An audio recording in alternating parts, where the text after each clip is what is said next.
Tense है हमारा present continuous. देखिए प्रेजेंट कंटिन्यूअस दो शब्द हैं प्रेजेंट कंटिन्यूअस, तो आपको हिंदी में भी दो ही शब्द याद रखना है, रहा है, रही, रहे हैं। और इसको अगर हम क्लियर करें तो प्रेजेंट के हर टेंस के लास्ट में आएगा हे। और कंटिन्यूअस का हिंदी में मतलब होता है रहा, रही, रहे। ठीक है, हिंदी में अगर आपको ऐसा दिख रहा है रहा, रही, रहे वर्ब के साथ जुड़ा हुआ है तो उसमें आएगा कंटिन्यूअस टेंस। ठीक है, अब ऐसे जैसे यहाँ पर मैंने दो शब्द आपको बताए, यहाँ पर दो शब्द में पहचान बताई, ऐसे यहाँ पर दो चीज अगर हमें इजमार दिख रहा है लाइक इज एम आर तो आप समझ जाइए कि प्रेजेंट टेंस है। लेकिन कंटिन्यूअस के लिए इसका होना कंपलसरी है, जब तक आईएनजी नहीं होगा तब तक कंटिन्यूअस नहीं होगा। तो इजमार के साथ हमें आईएनजी का यूज करना है। अब जैसे यहाँ पर हमें तीन हेल्पिंग वर्ब दी है, पहला हमारा इज, इसका यूज हमें सिंगुलर सब्जेक्ट्स के साथ करना है लाइक ही, शी, इट, एक नाम या एक नाउन, तो हम यूज करेंगे इज। और अगर आपका सब्जेक्ट है आई तो आई के साथ अकेला एम ही आता है। और पास्ट में बात प्लूरल सब्जेक्ट की बात करें यू, वी, दे या फिर एक आपके सेंटेंस में कम से कम दो या दो से अधिक होना चाहिए तो उसमें हम यूज करेंगे आर। ये हो गया हमारा। पहले तो इजेमार को किसके साथ कैसे यूज करना है। अब देखिए आपका पहला सेंटेंस है हम दोनों बहुत सारी पतंगे बना रहे हैं। ठीक है, अब आपको अंतिम दो शब्दों से आपको पहचान करना है कि अगर रहा है, रही है, रहे, आ रहा है, इसका मतलब है कि ये प्रेजेंट कंटीन्यूअस है।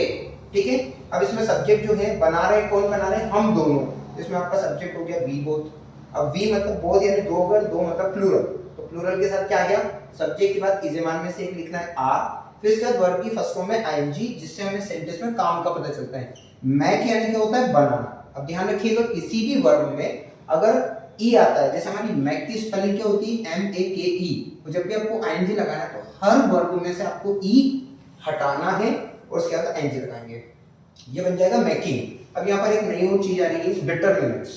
ठीक है, जब हमारा कोई काउंटेबल नाउन होता है और उसका मीनिंग निकलता है बहुत सारे, ठीक है, तो हमें मेनी का यूज करना है, लेकिन ये काउंटेबल होना चाहिए और ये मेनी के साथ जो नाउन आएगा हमेशा प्लूरल होना चाहिए। ठीक है, अगला सेंटेंस है वह कुछ फल खरीद रही है।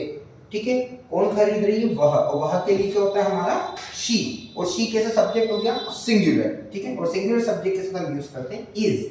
रही है खरीदना, बाई यानी खरीदना, और ये रही है जो बोल रहे हैं हम, है का मतलब इज, रही मतलब आईएनजी, खरीद रही मतलब बाइंग। क्या खरीद रही है, कुछ फल। अब ये सम भी डिटरमिनर होता है हमारा है, तो अफर्मेटिव सेंटेंस में हम सम का यूज करते हैं और नेगेटिव इंटरोगेटिव सेंटेंस अगर आता है तो एनी का यूज करेंगे।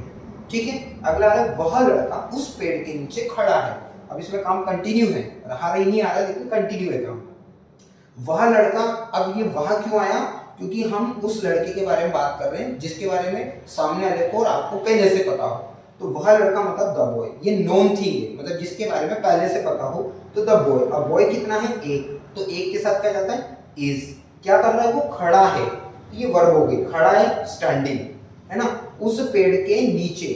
पेड़ के नीचे खड़े होने को क्या कहते हैं, अंडर।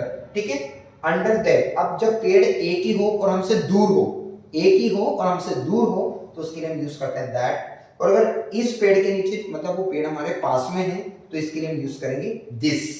ठीक है, और यहाँ पर पेड़ एक इसलिए ट्री आ गया। ओके, अगला है मैं उसके साथ वहां नहीं जा रहा हूं। ये सेंटेंस हो गया हमारा नेगेटिव।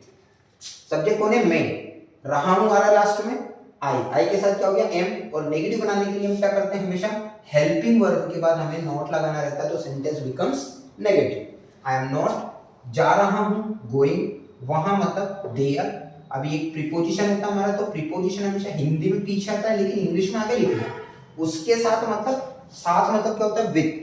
अब यह लड़का है तो हिम और लड़की है तो हर, मतलब मेल जेंडर अगर है तो हिम आएगा और फीमेल जेंडर है तो हर आएगा। ये आपको बोलते वक्त क्लियर रहेगा कि आप किसके बारे में बात कर रहे हैं। सीता राजगढ़ से नहीं आ रही है, कौन नहीं आ रही है, सीता। सीता हो गया हमारा सब्जेक्ट। अब सीता सिंगुलर में इसलिए क्या आ गया इज। सेंटेंस कैसा बन रहा है, नेगेटिव, तो यहाँ पर आ गया नॉट। क्या काम कर रही है, वो कमिंग यानी आ रही है यानी कमिंग। अब क्या हो रहा है, राजगढ़ से, ये से के लिए हम यूज करते हैं फ्रॉम, कहीं से अलग होना, उसके लिए हम फ्रॉम का यूज करते हैं, फ्रॉम राजगढ़। और एक और चीज है कि जब भी प्रॉपर नाउन बीच में आता है, शुरू में आता है या कहीं भी आता है, उसका पहला लेटर हमेशा आपको कैपिटल में लिखना है। अगला है इंटरोगेटिव। क्या राम के पिताजी कार खरीद रहे हैं। अब इसमें हम किसके बारे में बात कर रहे हैं, राम के पिताजी। अब ये कैसा नाउन हो गया हमारा, सिंगुलर, तो हमने क्या यूज किया, इज। अब इसके बाद क्या लिखा है, राम्स फादर, राम के, ये जो के आ रहा है ना, इसके लिए हमने ये साइन यूज किया, एपोस्ट्रोफ बोलते हैं इसको। जैसे अपन बोलते हैं ना my father's name, mother's name, तो ये मतलब निकलता है उसका राम के पिताजी, है ना। क्या कर रहे हो, खरीद रहे, खरीदना मतलब क्या होता है, बाइंग, और क्या खरीद रहे, ए कार। जब हमारा मतलब किसी एक ही चीज से होता है तो उसके पहले हम आर्टिकल ए लगा देते हैं। जब क से ज्ञा का साउंड बनता है तो उसमें आर्टिकल ए, और अ से आह तक का साउंड बनता है उसमें आर्टिकल एन का यूज करते हैं। ओके, क्या वह तुमसे बात नहीं कर रहा है, अब ये इंटरोगेटिव भी है और साथ में नेगेटिव भी है।